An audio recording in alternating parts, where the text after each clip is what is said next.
Alright, here's a Weatherking unit. It's an older unit. It's got an ECM motor. It's got a Copeland scroll compressor.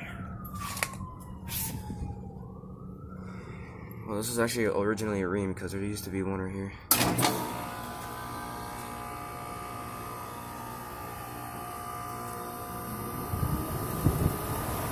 I'm glad I can able to get this right on time.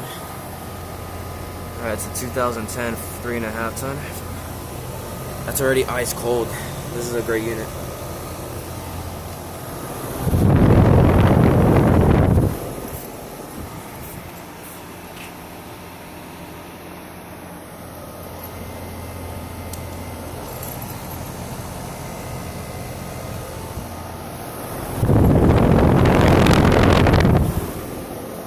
This is a nice unit.